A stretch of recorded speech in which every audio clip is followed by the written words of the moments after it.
E dando sequência, teremos agora a palestra sobre inspeção em estruturas de concreto, com o engenheiro Inoel Zames Erbring. Espero ter acertado também o sobrenome, engenheiro.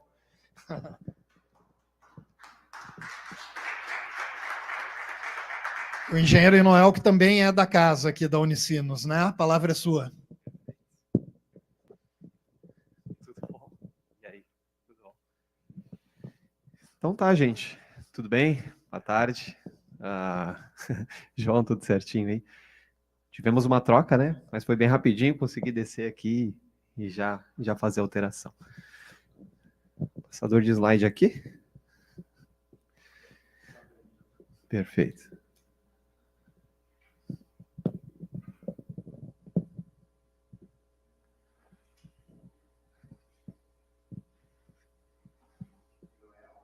Oi.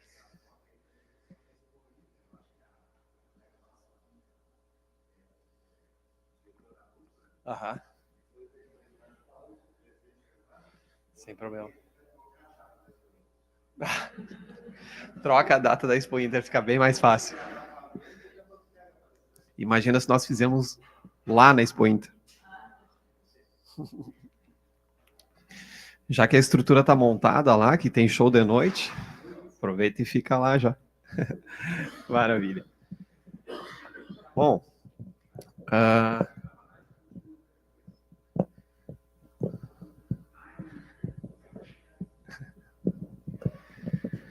maravilha. Ok? Tranquilo? Então tá, gente. Boa tarde a todos. Eu posso deixar o cabinho solto aqui ou ele dá interferência? Pode? Então tá, gente. Boa tarde. É uma satisfação estar aqui com vocês. Eu acho que no ano passado, né, João, a gente também estava aqui falando um pouquinho mais de segurança contra incêndio. Então hoje trouxemos uma temática um pouquinho diferente, mas também bem pertinente, né? Principalmente quando a gente está falando de edificações e uma situação que a gente passou no nosso estado e ainda vem passando, né? A gente ainda precisa se recuperar.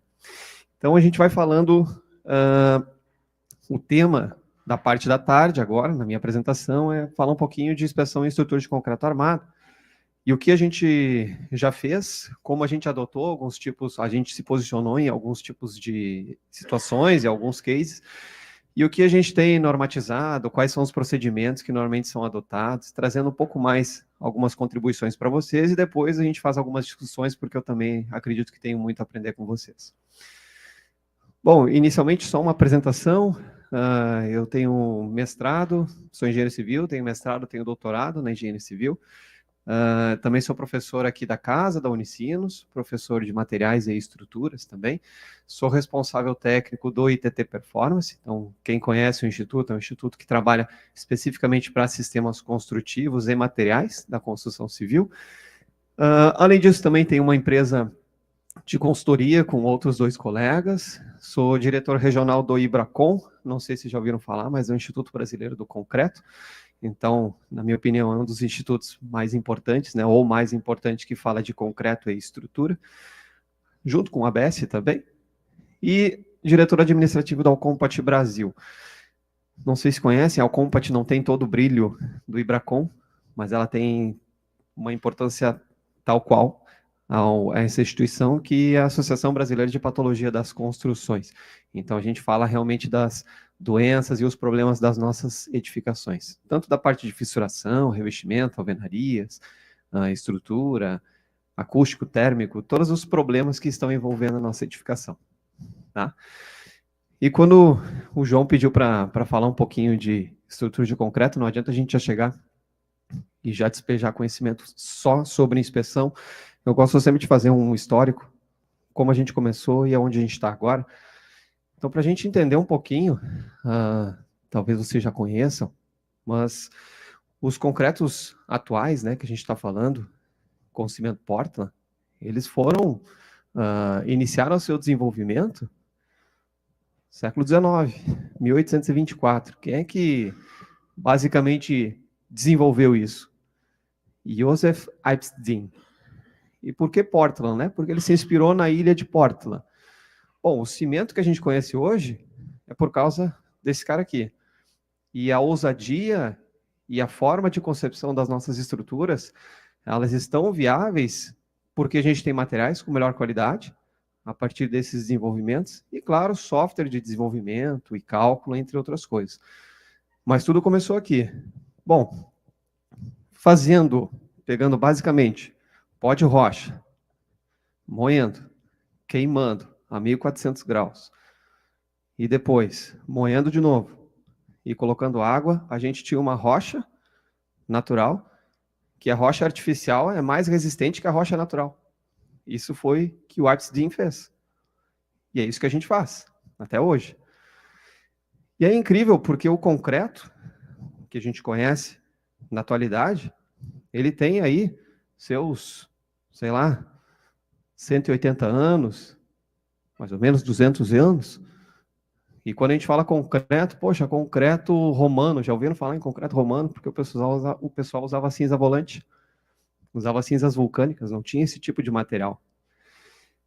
E com esse desenvolvimento, conhecendo um pouquinho mais sobre concreto, e devido à Revolução Industrial nós tendo o ferro e o aço, o Lambeau fez um barco, em 1855. Já conheciam a história do Lambeau? Por que ele fez o barco? Antigamente não tinha barco de concreto, né? Até hoje não tem. Mas por que não tem barco de concreto? Bom, não é viável. Mas se a gente bota aço no mar, por que esse aço não corrói? Porque a gente tem os ânodos de sacrifício. A gente tem peças que corroem antes do que o casco. Mas antigamente não se tinha esse conhecimento de durabilidade. Se falava assim, ó, eu tenho um problema com barcos de madeira e com barcos metálicos, que eu não tinha o ânodo, e eu preciso repintar e refazer esse barco, sei lá, cada 5, 6 anos. Por que eu não faço um barco de concreto? Porque eu penso que o concreto é muito mais durável. Ou seja, até mais ou menos uns 20, 30 anos atrás, o pessoal achava que concreto, a estrutura de concreto, era para a eternidade, nunca ia terminar, nunca ia ter problema. A gente sabe que não é bem assim. Os primeiros parâmetros de durabilidade que foram colocados em estrutura de concreto, na 6118, foi em 2003.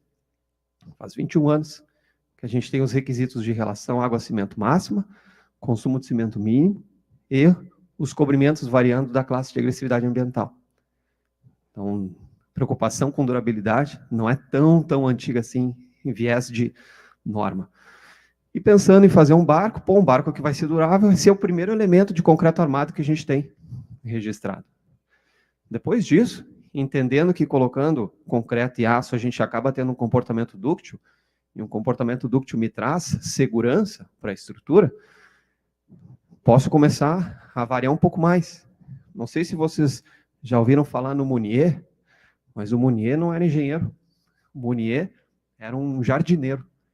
E ele trabalhava em umas mansões e eles tinham um problema que os vasos de concreto e de cerâmica fissuravam todos porque eles plantavam árvores dentro. E ele queria resolver esse problema. Pô, eu vou fazer concreto, vou botar aço, não vou ter problema de fissuração, o chefe não vai brigar comigo e eu vou ter um vaso que vai durar por muitos e muitos tempos. Se não era vasinho pequeno, era vasinho grande. Então, olha a criatividade. E aí a gente vai evoluindo. François Rennebic. Vocês já ouviram falar no François Rennebic? François Rennebic foi o cara que patenteou o concreto armado. Ele conversou com o Meunier e falou assim, cara, essa tua ideia aqui é muito interessante. Quem sabe a gente não faz colunas, vigas, lajes com esse material. Será que não dá certo?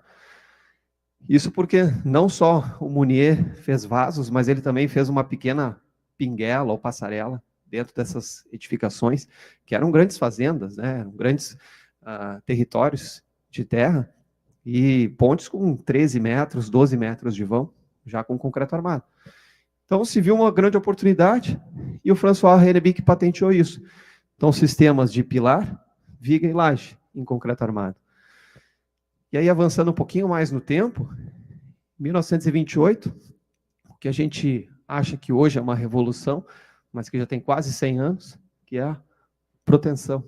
Proteção, então, já existia, estrutura de concreto protendido, que foi patenteada em 1928, pelo nosso querido Freycinet. Então, a gente pensa assim, poxa, as coisas são muito novas, essas tecnologias já se vinham, e é interessante entender de onde elas surgiram. Por que elas surgiram? E quando a gente está falando em caráter normativo, olha só que interessante.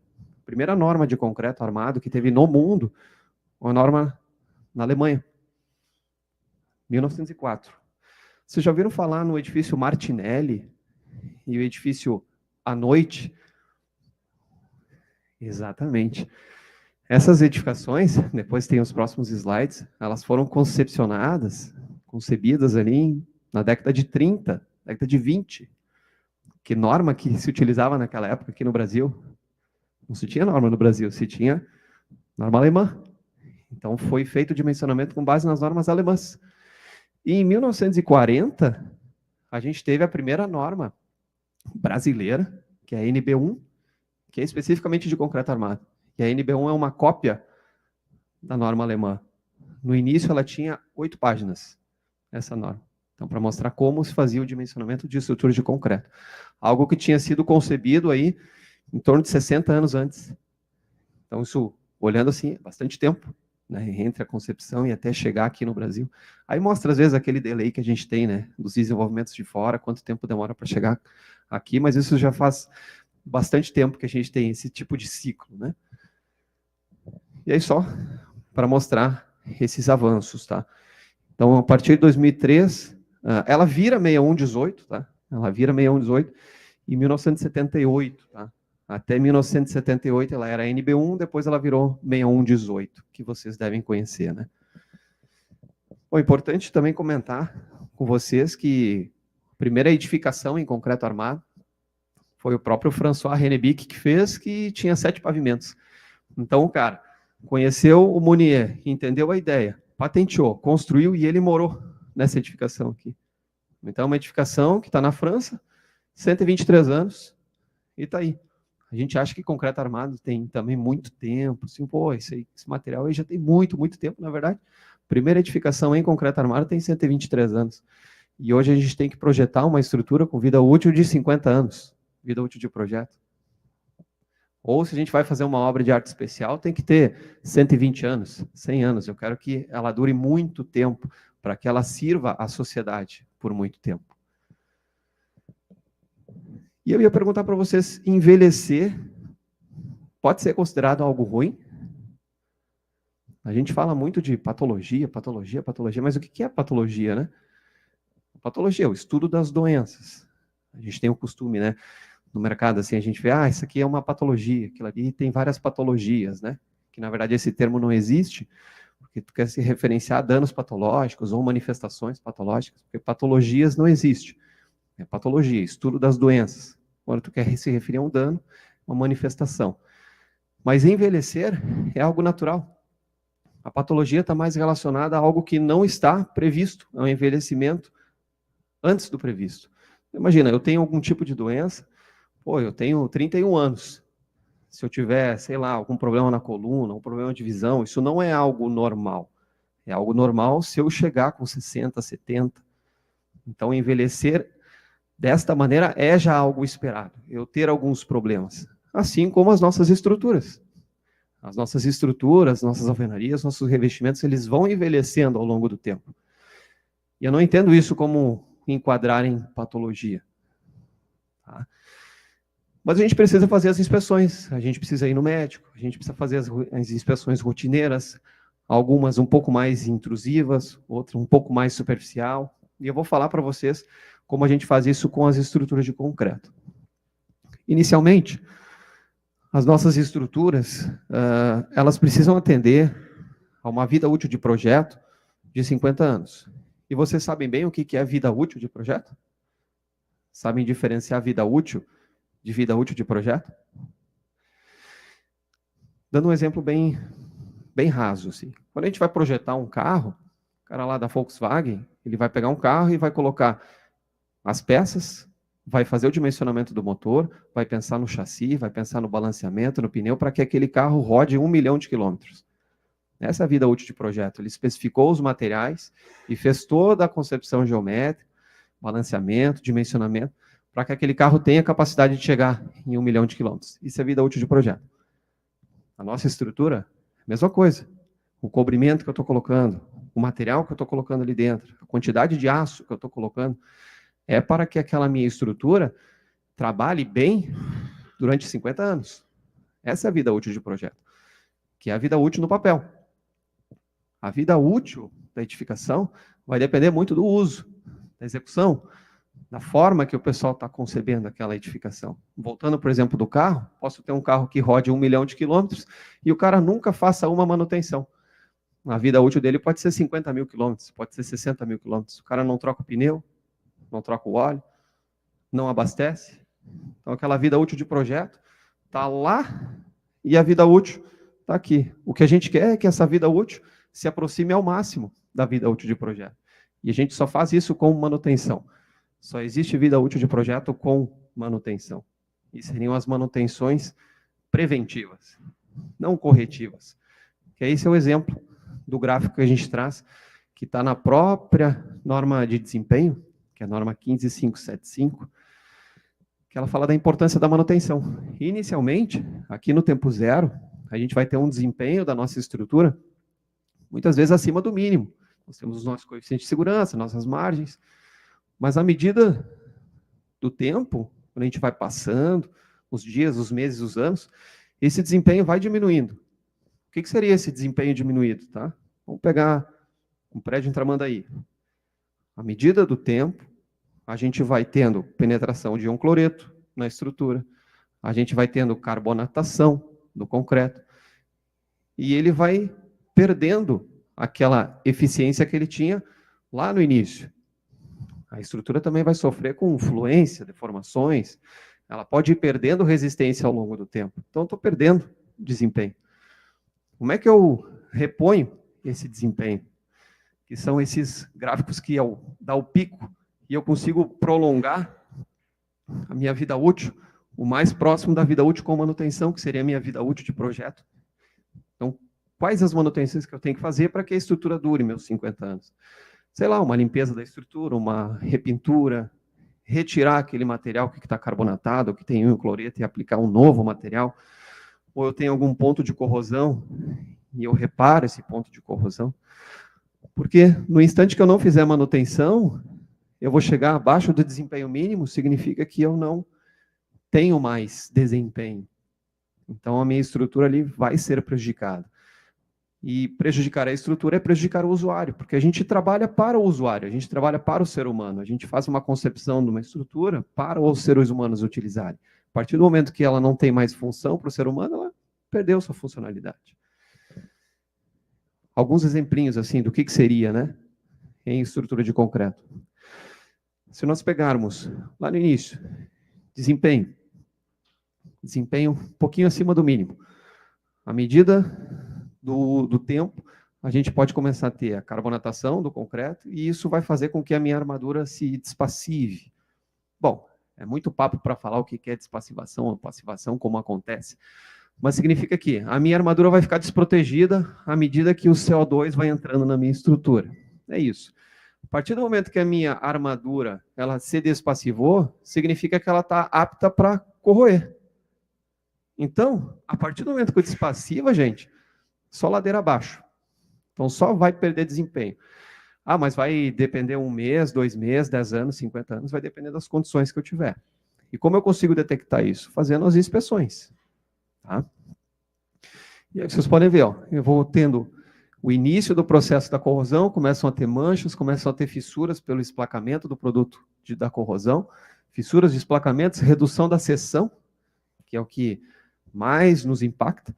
Então, a gente estava pensando em 10 barras de 10, e a gente, no resultante, a gente vai ter 5 barras de 10, porque a gente perdeu metade do aço pela corrosão. Então, isso leva um problema para nossa segurança da edificação, a segurança dos usuários.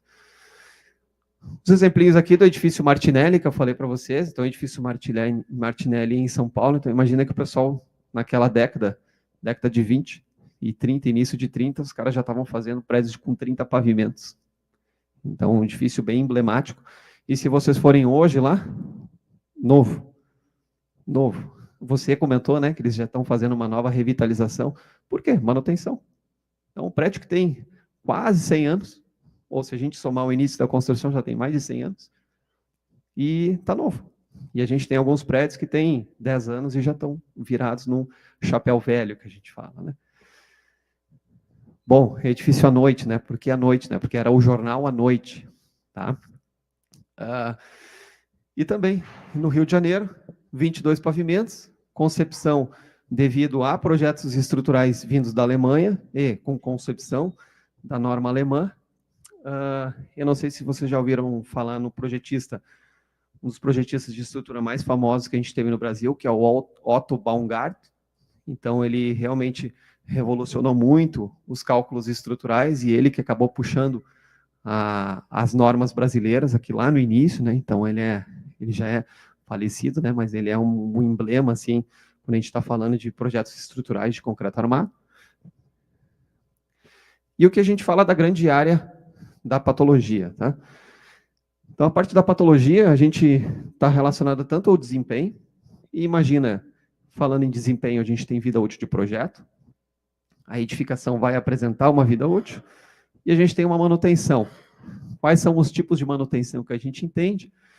Preventiva, preditiva, detectiva, tudo isso é o que a gente chama de profilaxia. Vocês podem notar que a patologia está muito relacionada à medicina, né? Então, profilaxia é um termo que vem da área da saúde, né? Então, o que é profilaxia? Imagina que todo dia de manhã a gente acorda, escova os dentes, depois do almoço a gente escova os dentes de novo, depois da noite a gente escova os dentes de novo, para a gente não precisar ir uma vez por semana no dentista. Então a gente está prevenindo um problema, tá? Isso que a gente chama de profilaxia.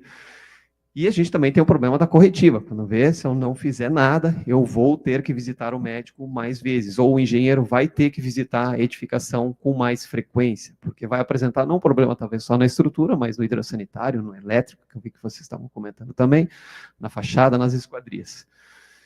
Dentro disso, que a gente acaba entrando num problema, o que seria uma manutenção corretiva? É porque a gente já está com desempenho abaixo do mínimo, a gente precisa fazer com que ele volte a ter um desempenho mínimo, de novo. Tá? Significa que minha edificação tem um problema e ela vai indicar, vai ter um indício. Quando a gente está falando de estrutura de concreto, vai ter uma fissuração, uma corrosão, alguma lixiviação, vai apresentar, por exemplo, uma erosão, uma deformação, ela vai dar algum indício de que alguma coisa não está legal com ela. Tá? Ela não vai falar, mas ela vai apresentar sinais. E aí a gente chama isso como sintomatologia, que é o estudo dos sintomas. Tá?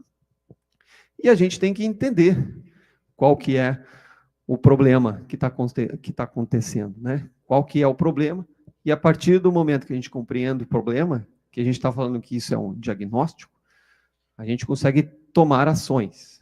Tá? E ações para quê? Para corrigir o problema. Uma terapia.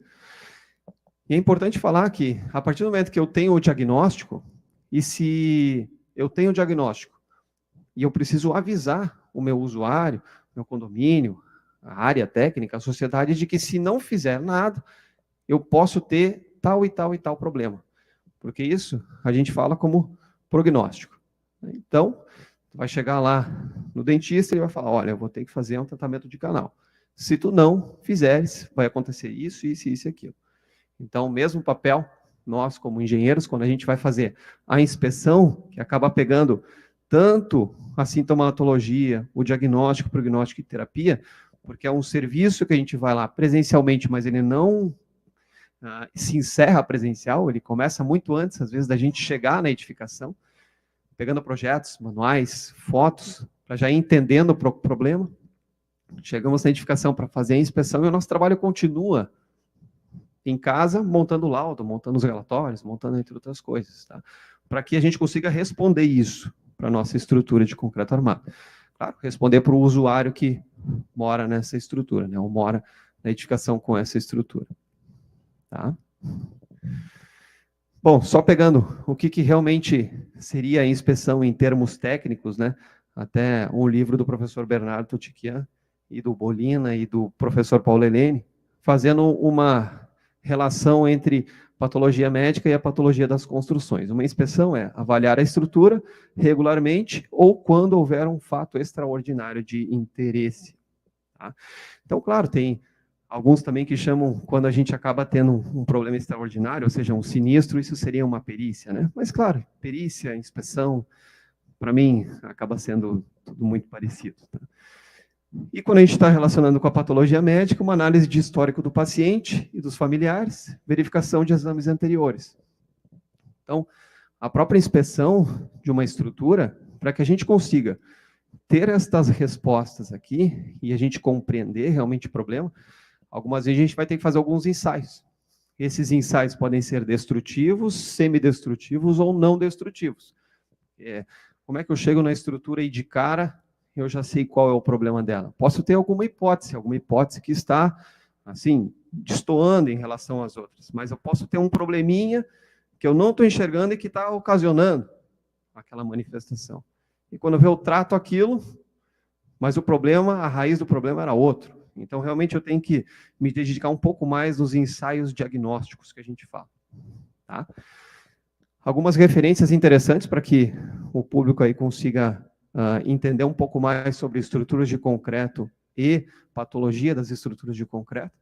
Então, nossa Bíblia é o próprio livro do professor Manuel Cánovas, então ele é uma referência mundial no tema de patologia. Alguns autores nacionais, né, o Gorve, traduzido pelo professor Enio Pazini, professor Paulo Helene. Então tem alguns outros documentos aqui falando de reparo e reforço para estruturas de concreto armado. Então acho que são livros bem relevantes aí para quem quer entender um pouco mais da área. Nós também temos alguns boletins técnicos dentro da Ucompat, que são materiais didáticos que vão indicar como pode-se fazer algumas inspeções em estruturas de concreto e quais são os principais problemas em estruturas de concreto. Então, meio que é um resumão de todos esses materiais literários que a gente tem aqui. E é interessante comentar com vocês que quando a gente fala de segurança das estruturas, segurança das edificações sempre foi um tema da sociedade. Já ouviram falar no Código de Hammurabi? Então, o Código de Hammurabi está aqui, esculpido numa pedra, para a civilização da Mesopotâmia. Tá? Então, está aqui. Eu acho que aqui está ruim de ler, né? Aí eu deixei aqui para vocês conseguirem ler melhor, que fica mais fácil de ler, né? Ficou melhor, né? Ficou bom agora, né? Essa aí, vê que esse termo aqui é uma coisa que... Não, brincadeira. O que ela dizia? Olha só, gente, as primeiras leis já indicavam, ó, se o construtor construir uma casa para o seu cliente e aquela casa cai e mata o construtor, e mata o comprador, ou o morador, o construtor vai acabar pagando com a sua vida. Então, o negócio era meio puxado naquela época, né? Então, se tu constrói e essa construção acaba prejudicando um escravo, e morre um escravo, tu perde um escravo. Então, era mais ou menos nessa linha aí. Hoje está um pouquinho mais light as coisas, né? Mas, realmente, a gente ainda tem essa preocupação com a segurança. Sempre se teve preocupação com a segurança. Claro que, antigamente, o pessoal não tinha o ANSYS da vida, o CIA da vida, o TQS, o EDERIC, todos os laboratórios à disposição para fazer os ensaios. Então, realmente eram ensaios empíricos, métodos de verificação totalmente empíricos, mas que as coisas ficavam de pé. Tá? E aí, hoje, quando a gente está falando do Código de Hammurabi atual, linkando a parte de inspeção para a estrutura de concreto, norma de desempenho, não tem como fugir. Norma de reforma, norma de manutenção, norma que fala dos manuais de uso e operação, como eu monto o manual de uso e operação. Não adianta nós, como projetistas ou executores, fazermos a melhor estrutura do mundo e o nosso usuário não saber como ele faz manutenção. Então, não adianta eu comprar uma Ferrari, eu comprar um Rolls Royce e não vir com o manual de uso e operação daquele veículo. Eu vou estragar aquele veículo com certeza muito rápido. Ele vai me dizer o que eu posso fazer naquele carro ou não, que é a mesma coisa. E a norma de inspeção, que é a 16747, que é uma norma que causou uma certa polêmica, demorou um pouco para sair, cada um tem uma opinião sobre ela, mas ela é uma norma muito importante, e no meio de todas as normas, a norma de garantias. Já ouviram falar na norma de garantias? É uma norma que é atual, 2022, que ela indica os prazos de garantia que a gente pode dar para as nossas construções e edificações, tanto de janela, quanto de revestimento, quanto de estrutura, quais são as garantias que a construtora ou incorporador dá ao usuário. Tá? E aqui alguns cases emblemáticos assim, de problemas que a gente teve em estruturas de concreto. Muitas vezes por falta de fiscalização, alguma certa negligência, às vezes imperícia, às vezes imprudência. Nesse caso, vocês devem ter visto, né? Saiu o julgamento, acho que foi ano passado. Então, o engenheiro projetista foi acusado e mais 4 engenheiros executores, né? Porque aqui teve um problema num bloco de coroamento, num bloco de fundação, que tinha cerca de 10% da armadura que realmente precisava. Tá? Então, como a gente está falando de um bloco de coroamento, trabalhando com biela tirante, a gente não tinha a armadura necessária para o tirante, ele rompeu sem avisar. Então, o bloco rachou no meio e o pilar que estava em cima desse bloco desceu. E nós não tínhamos nenhum revestimento. Olha que esse viaduto, que é em BH, estava sem nenhuma movimentação, não tinha carro, não tinha revestimento em cima e já caiu. E aqui eu acho que foram 3 pessoas que vieram a óbito, né? A gente teve problema tanto no ônibus quanto nesse veículo. Então, realmente um problema bem sério aqui. Também passarela Tim Maia, no Rio de Janeiro, que também teve um problema muito sério ali, não digo de execução, mas um problema de concepção da estrutura, porque já é sabido, né, que essa região, a gente tem a própria maré, então as ondas vêm de baixo para cima, então nós como projetistas, né, pensando que tipo de carga que vem de baixo para cima, uma edificação. Dificilmente isso acontece. Pô, mas nessa situação específica, o projetista tem que entender como é que funcionam as condições. Mas não é só o projetista, mas também quem aprovou o projeto, né? A gente tem a ATP, Análise Técnica de Projeto, e também é uma obra da Prefeitura, né, do Rio de Janeiro. Então passou por várias mãos ali e o pessoal não conseguiu detectar esse tipo de problema. E é justamente na hora que 2 ciclistas estavam passando, veio uma onda mais forte, acabou levantando essa passarela, que é uma estrutura basicamente isostática, foi só apoiar e não teve nenhum tipo de ancoragem nesses pilares, né? Não sei se vocês se debruçaram já sobre isso, mas é algo que já tem veredito, já foi feita a perícia, entre outras coisas. Edifício Andréa, Fortaleza, também um problema muito sério, nesse caso, relacionado aos procedimentos de inspeção. Tá? Em 2019, esse prédio caiu, e ele caiu, assim, foi uma coisa que chocou muito o meio técnico, tá? Porque como assim um prédio de concreto armado cai? Do nada. Bom, aí depois foi se verificando pelas câmeras de segurança que havia um serviço de reparo na estrutura. E aí se puxou quem estava fazendo esse reparo na estrutura.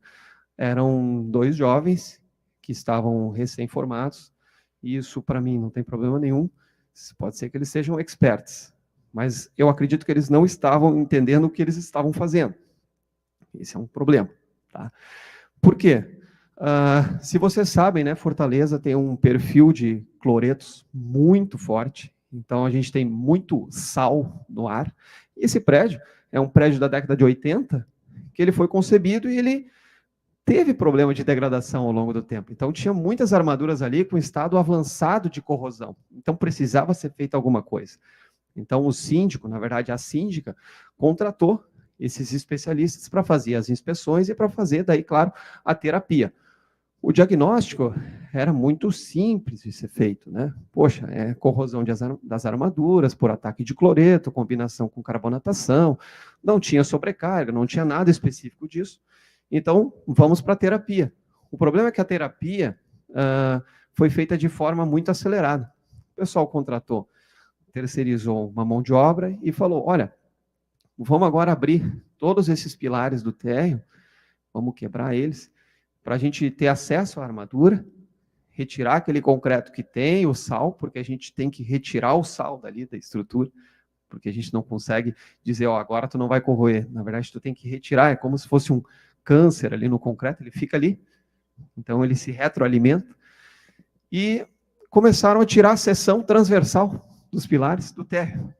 Então mexeram num, mexeram no outro, e em questão de 40 minutos eles derrubaram um prédio, que tinha 40 anos praticamente de concepção. E ali, se eu não me engano, foram 7 pessoas que acabaram falecendo. a própria síndica também faleceu. Então, tem alguns vídeos até da época que saiu no G1 das câmeras de segurança, né, de como foi feito, de como aconteceu isso, né. Então, realmente, enquanto eles estavam quebrando alguns pilares, outras câmeras de segurança estavam detectando flambagem nas barras. Então, flambagem nas barras de outros pilares. Então, estava identificando uma sobrecarga em outros pilares. Tá, claro, porque eu tirei uma seção resistente aqui, a carga vai achar outro caminho para se dissipar. A carga do prédio está lá, ela vai ter que achar um caminho para descarregar. E sobrecarregava alguns elementos que não foram projetados para isso. Então, realmente, um erro na parte de inspeção e procedimentos acabou derrubando esse prédio, que foi, digamos assim, muito constrangedor naquela época, né? E também um edifício Liberdade, 2012, não sei se vocês conhecem bem a norma de reforma, 16280, né? A norma de reforma ela era de 2005, e depois que o prédio Liberdade caiu, essa norma foi revisada em 2, 3 meses, porque isso aqui foi um problema muito grave de procedimento de reforma. Então, prédio concebido, alvenarias de fechamento, e aí o que foi feito? Olha, aqui vai ter um call center, então a gente precisa tirar todas as alvenarias. Tá? Retira-se as alvenarias e se põe aonde para facilitar, né? Se põe na laje, para facilitar a logística. Esse era o pensamento. Ao invés de, claro, retira as alvenarias e já joga para baixo, num tubo de queda, ou vai retirando como formiguinha, não, se concentrou carga em elementos onde não era prevista a carga estava prevista na viga, não prevista na laje. E aí, às vezes, tu tinha 2, 3 lajes em cima de uma, de tanto de material de entulho que tinha. E aí uma colapsa a outra, e vai tendo um efeito cascata, acabou derrubando essa edificação, né? E a gente tem alguns relatos também de outras edificações que tiveram danos, às vezes, pontuais, por erros de procedimento de reforma. Muito comum também acontecer alguma queda de marquise ou algo do gênero, quando está tendo essas reformas, para acumular a sujeira na marquise, e aí depois tu joga para fora. Então, realmente tem que cuidar muito desses procedimentos, né? E Gramado. Aqui vocês devem conhecer bem, né? Mas eu vou abrir o jogo para vocês. Tá? Essa edificação, a gente foi chamado para ir nessa edificação. Então, eu estive lá nessa edificação em 2020, se eu não me engano. Ela caiu, acho que ano passado, né? Acho que foi ano passado que ela acabou colapsando. E em 2020, depois de uma forte chuva, o síndico nos contatou e falou o seguinte: eu preciso entender o que está acontecendo aqui. Tá? E a gente foi lá, fomos fazer só uma vistoria. Nós não fomos fazer inspeção, nós fomos só vistoriar, nós fomos só olhar o que estava acontecendo, para daí dar um orçamento, indicar o caminho, e aí depois fazer uma inspeção mais detalhada. Tá? Fomos lá, a gente não foi, digamos assim, muito bem recebido, porque eu acho que o síndico já sabia que ele ia ter que gastar um pouco de dinheiro ali, infelizmente. E a gente detectou que tinha algumas falhas de execução, então algumas vigas baldrame não tinham sido executadas, e a gente via que alguns elementos de fundação estavam deslocados, então a gente tinha um esforço horizontal nesses elementos de fundação. E a gente comprovou essa movimentação desse maciço de solo por algumas fraturas em diferentes pontos dos terrenos ao lado, né? Algumas árvores inclinadas, alguns muros de contenção que estavam um pouquinho inclinados também. Então a gente, olha, tem esforço horizontal aqui nas tuas fundações. Então, primeira coisa que tu precisa fazer, tá? Estudo geotécnico de toda a área. Tu precisa saber o que está movimentando e até onde está movimentando. A partir disso, tu consegue estimar qual é o esforço horizontal que tu vai ter nas tuas fundações. A partir do momento que tu tem um esforço, tu faz o redimensionamento dessa tua fundação. E aí tu trabalha na superestrutura. Para vocês terem uma ideia, assim, a discussão era assim, ó, não, acho que tinha um outro responsável na época, não, mas os esforços horizontais já estão sendo considerados nessa estrutura. Qual o esforço horizontal? De desaprumo. Como assim? Não tem nada a ver. Desaprumo na superestrutura, a gente está falando de uma movimentação de solo lá na fundação. Então, a magnitude desses esforços é muito diferente. Então, estava mais ou menos nessa linha. E a gente já sentia uma certa restrição. E a gente recomendou os profissionais, assim como a gente foi meio que um clínico geral, fala com esse especialista, esse especialista e esse especialista, ou seja, o cara do solo, o cara da fundação, o cara da superestrutura. Cada um vai ter a sua atuação. O profissional do solo teve um orçamento de R$150 mil, só para fazer a gente diz, né? Para fazer todo o mapeamento e indicar qual é o esforço horizontal que está chegando naquelas fundações. Então, era R$150 mil. A partir disso, se faz o reforço da fundação.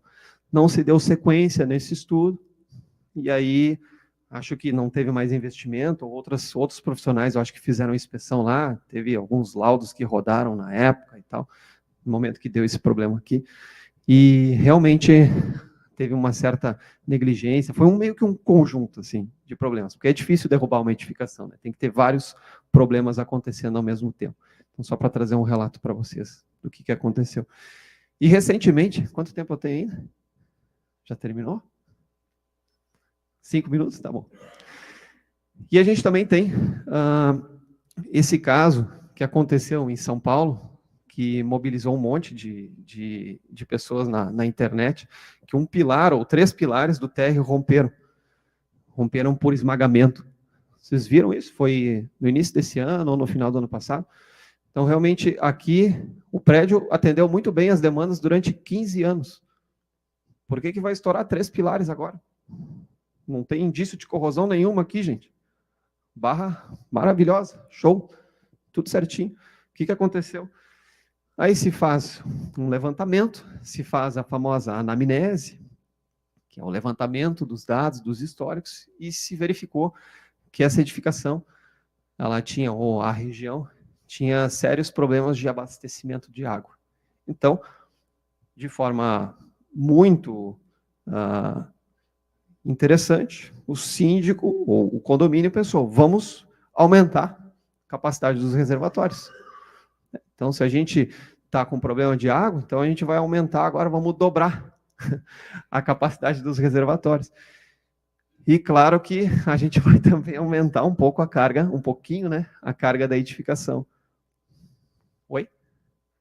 Sim, né? Então, se aumentou os reservatórios, caixa da água, aumentou-se o volume, então tu tem mais carregamento, e aí a gente sabe, né, que uma estrutura que tu tem uma maior carga vertical, dependendo se essa estrutura já tinha um gama Z, né, que a gente fala do deslocamento lateral, quando vê, já estava meio no limite, tu começa a ter um momento maior nos pilares, tu acaba tendo esse tipo de situação, né? Então, realmente, isso tu consegue verificar depois que tu faz todo um levantamento de dados, por isso a importância, né? Rapidamente, tá, gente? Alguns procedimentos que a gente acaba adotando sempre quando vai fazer esses tipos de inspeção é fazer uma hierarquia, né, do que a gente vai atuar primeiro, qual elemento é mais importante, qual é a situação mais importante que a gente tem que fazer.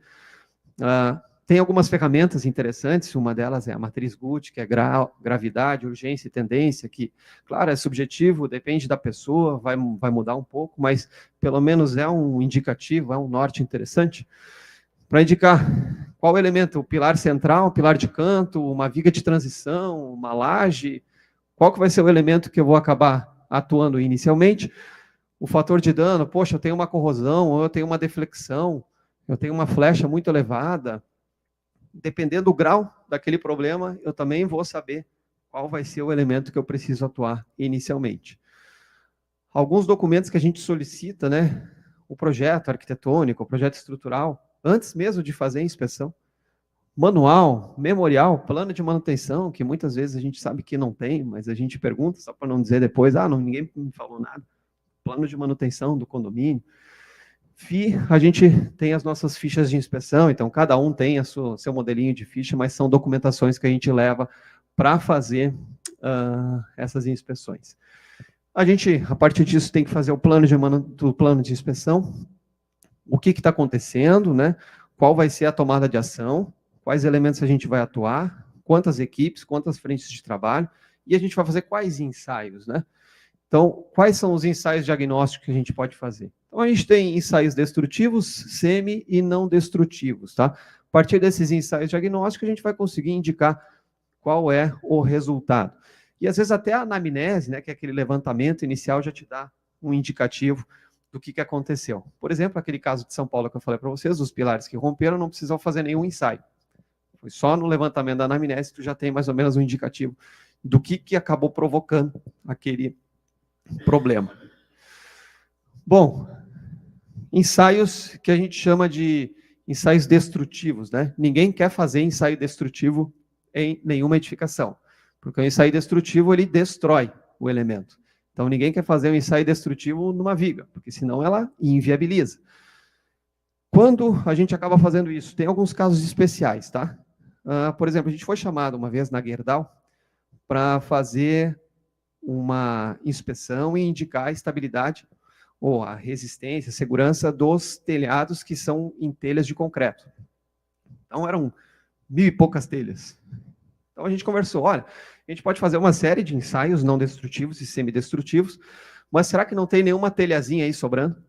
Para a gente tirar, que era fácil de tirar, não eram telhas muito pesadas, a gente tirava e fazia uma prova de carga nela. Então, a gente via o estado limite de serviço e o estado limite último. Então, esse é um caso especial. Tá? E há também ensaios destrutivos que às vezes são feitos em pontes que vão passar por reforma. Então, as longarinas, às vezes tu precisa aumentar a capacidade daquela ponte, para tu conseguir fazer ou identificar a capacidade daquele elemento, às vezes só com software e ensaios tu não consegue. Tenho como pegar uma longarina, sei lá, não uma de duas, né? Mas se eu pegar uma de 10, 15, e eu vou fazer esse ensaio no laboratório, claro que eu tenho que ter capacidade para isso, será que eu consigo? Ou vou fazer na obra? Então, são casos especiais, tá?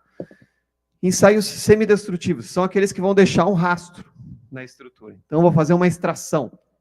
Extração não é um ensaio destrutivo. Muitas vezes o pessoal acha, não, ensaio de extração é um ensaio destrutivo. Na verdade, é um ensaio semidestrutivo. Porque se eu vou fazer uma extração nessa viga aqui, ela ainda vai ser utilizável. Eu vou tirar um cantinho lá, vou pegar um corpinho de prova, vou romper aquele corpo de prova, mas a minha viga, ou a minha estrutura, ou o meu elemento ainda vai estar em funcionamento. Claro que ele pode ser muito prejudicado ou pouco prejudicado. Depende aonde eu vou retirar esse corpo de prova. Tá? No revestimento, ensaio de aderência, né? Então também é um ensaio semidestrutivo. Eu gostaria só de falar também das provas de carga, tá? Que eu acho que é importante, porque eu vejo que às vezes o mercado faz uma confusão, às vezes até por causa do nome prova de carga, né? Será que a gente quer isso numa prova de carga? Será que a gente quer levar esse elemento já rompeu, plastificou, a armadura escoou, o concreto rompeu, ele não volta mais, eu posso jogar fora essa estrutura. Por que eu falo isso, tá? Porque prova de carga não é essa a intenção da prova de carga, não é saber quanto que aquele elemento resiste ao máximo, é quanto que aquele elemento vai resistir nas cargas de serviço, na sua carga de funcionamento. Eu não quero escoar a armadura, eu quero aplicar uma carga até que eu tenha um comportamento que a gente chama de linear elástico, porque quando eu tirar a carga, a flecha vai voltar para o início. A partir do momento que eu carreguei mais, tirei a carga e a flecha não voltou para o início, eu já plastifiquei alguma coisa, ou rompi o concreto, ou escoou a armadura, ou seja, não é isso que eu quero. Aí eu tinha um elemento que estava bom, prejudiquei ele. Tem que quebrar e fazer de novo. Então isso, gente, é uma prova de carga do viaduto de São Paulo. Não sei se vocês lembram que teve um viaduto, acho que é Tamoios, em 2018, do nada deu um degrau de 1,5 m naquele viaduto. E aí tinham que reconstituir um pilar embaixo. Levantaram um tabuleiro, reconstruíram o pilar e fizeram prova de carga com o quê? Caminhões cheios de água. Estático e dinâmico. Quebrou a ponte? Claro que não. Por quê? Porque é a carga prevista de projeto para estado limite de serviço, para eu manter as deformações dentro do regime linear elástico. Porque eu acho que isso aqui é um perigo, tá? Porque tem algumas leis que indicam, né? Lei municipal em Porto Alegre, né? Avaliar a estabilidade estrutural, a segurança de marquises por meio de prova de carga. Então, às vezes, a marquise só precisava de uma carguinha para cair. Então, não é a primeira coisa que a gente tem que fazer prova de carga numa marquise, tá?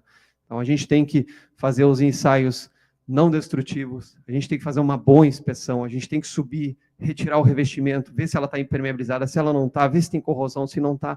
E aí, se a gente ainda tiver alguma dúvida, daí a gente faz prova de carga. Porque tem muitas vezes que o pessoal vai lá, bota a prova de carga, e qual a carga que eu vou utilizar? Às vezes não tem nem projeto. E se a gente for fazer, a gente quer ficar mais ou menos nesse regime aqui, né? Quando a gente vai carregando, Então, estádio 1, estádio 2, estádio 3, né? Então, estádio 1 é quando a gente não tem fissuração, estádio 2 é quando a gente tem fissuração, e estádio 3 é quando a gente tem fissuração e plastificação do concreto. Não é esse estádio 3 que a gente quer, tá? Vocês podem até ver que é o momento que eu vou aumentando o meu carregamento, eu vou tendo uma descontinuidade da minha deformação, tá? E não é isso que eu quero.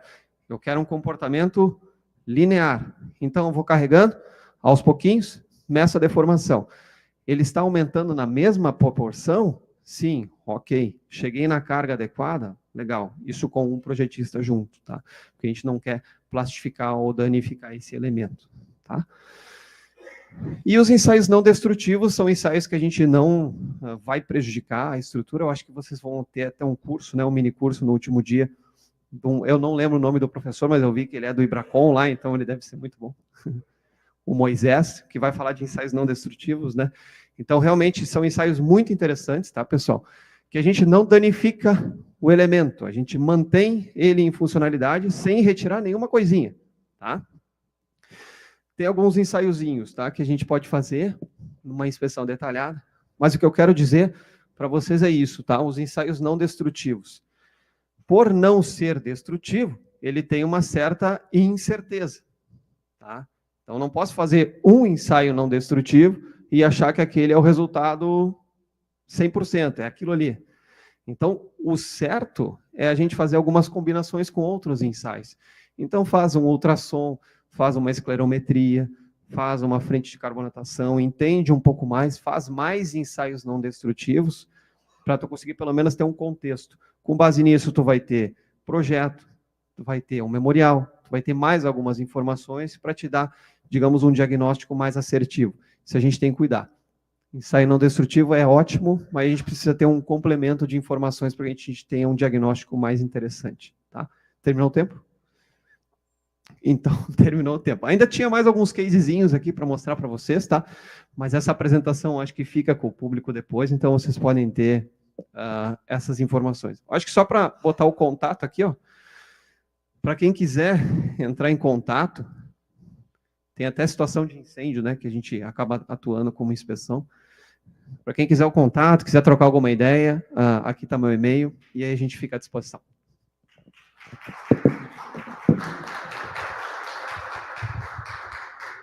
Obrigado, engenheiro Noel.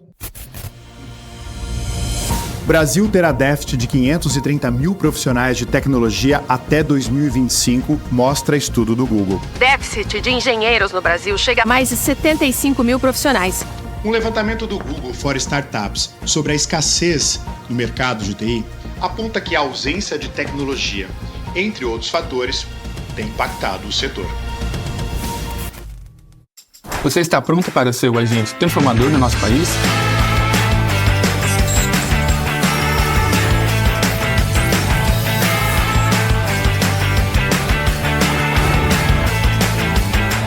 Nosso futuro é feito de pessoas se comunicando e capacitando umas às outras para fazer mudanças reais em nosso país. Mas para essas mudanças acontecerem, nós precisamos agir. Afinal, para a inovação e sustentabilidade andarem juntos, é preciso tecnologia. E para o Brasil se desenvolver, é preciso engenharia, agronomia e geociências. Você está preparado para ser o agente de transformação que o país precisa para crescer? Te convidamos a caminhar com a gente em direção a um novo momento da nossa profissão. Chegou a hora de nos transformarmos em protagonistas dos projetos que podem mudar a vida das pessoas do nosso país.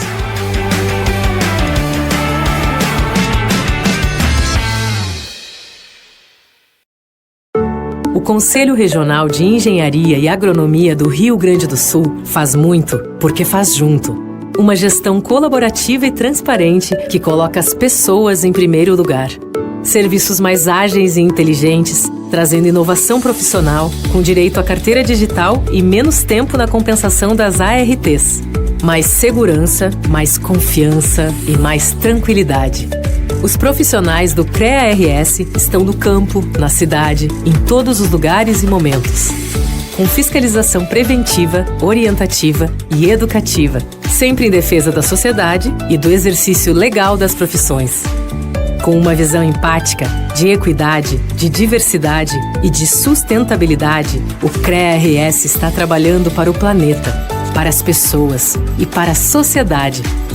E seja por onde for, está construindo o futuro e um mundo melhor.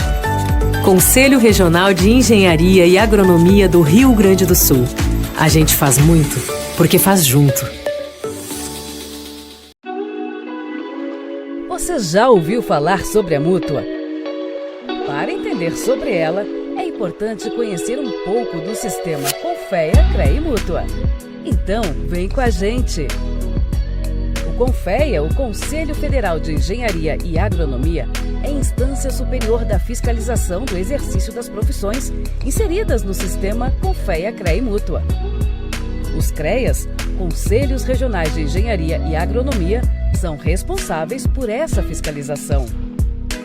Juntos, atuam para o aperfeiçoamento das atividades das profissões da área tecnológica, garantindo a prática legal das atividades, valorizando o profissional e protegendo a sociedade. Com isso, chegamos à Mútua. Ela é a Caixa de Assistência dos Profissionais do CREA, criada em 1977 pela Lei 6.496, a mesma que instituiu a Anotação de Responsabilidade Técnica, a RT. A Mútua tem a missão de dar o suporte essencial aos profissionais para alavancar a carreira, aquele apoio necessário em momentos difíceis e para realizar sonhos. É um grande diferencial na vida dos profissionais da engenharia, da agronomia e das geociências, poder ter acesso às inúmeras oportunidades que a Mútua oferece exclusivamente. E a Caixa de Assistência está aí para os profissionais do CREA de todo o país. Com a Mútua, investir no futuro e construir uma vida plena é muito mais tranquilo. Benefícios sociais, previdência complementar exclusiva, além de planos de saúde e convênios com grandes marcas. Invista na sua profissão, nos seus sonhos e molde o seu futuro. A vida é mais completa com a Mútua, a Caixa de Assistência e Acolhimento dos profissionais do CREA.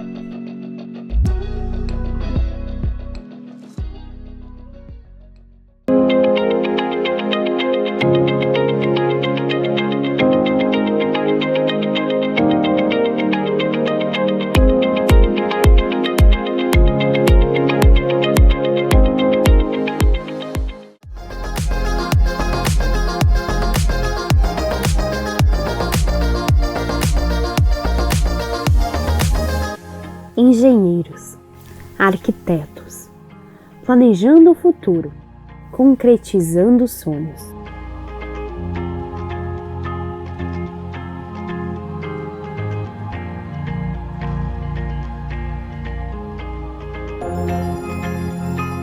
A Associação de Engenheiros e Arquitetos do Vale dos Sinos une profissionais competentes com um ideal em comum: inovação.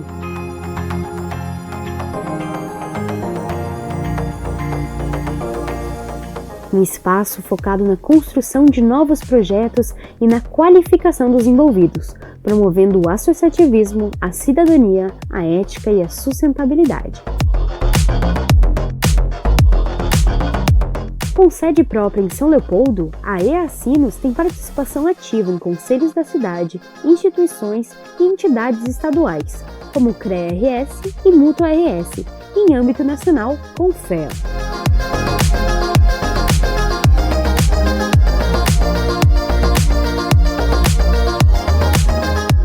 Cursos, viagens, palestras, eventos, confraternizações. Tudo em prol de construirmos juntos o nosso futuro.